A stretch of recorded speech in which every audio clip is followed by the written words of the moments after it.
story a day, changing our world through storytelling.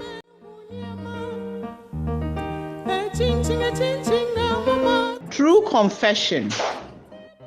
Despite all that Atinka and his cohorts took him through, Mr. Ahiador still maintained that discipline was the solution to most problems.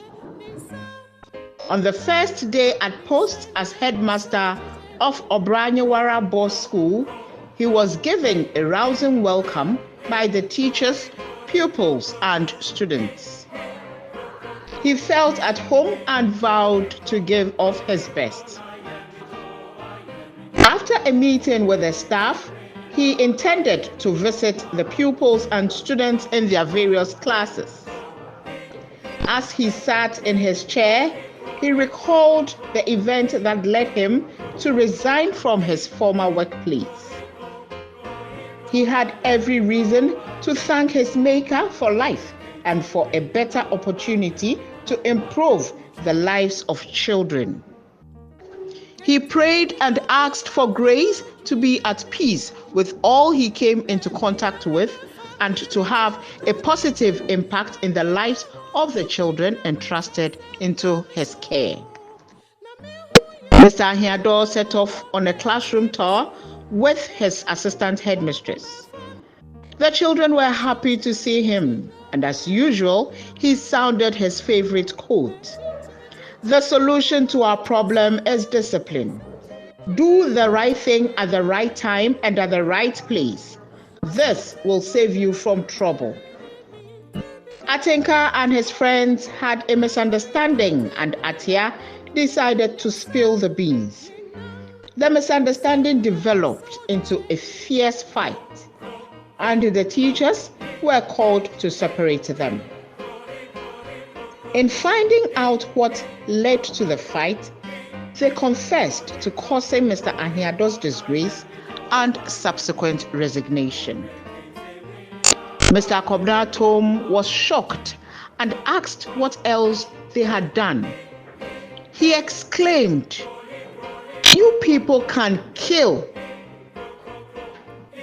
He marched them to the headmaster's office. On hearing their confessions, the headmaster asked Mr. Atom to call their parents for a meeting. At the meeting, the parents were dumbfounded. They could not believe their children could be so callous. One of the parents suggested that they looked for Mr. Ahiador to plead for his forgiveness. That was when Mr. Atom told them that Mr. Ahiador had relocated to the central region. Mrs. Mfum insisted that they go to him with the children to ask for forgiveness. The parents agreed to that and asked Mr. Kobnatum to help them with Mr. Ahiador's contact. Mrs. Mfum and her husband dealt severely with Atinka, their son.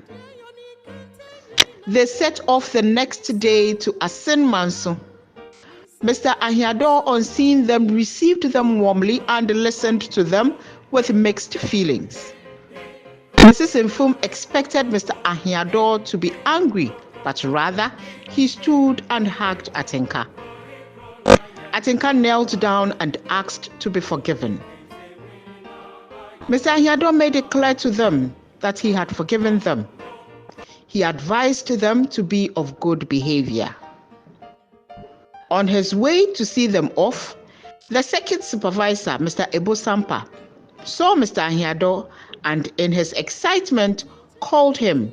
He greeted and said to him, "Sir, I was your student over 30 years ago. I'm totally indebted to you. You instilled in me discipline and straightened me up when I veered off the right path." Atinka heard all that Mr. Sampa said. That was when Atinka decided to allow himself to be corrected.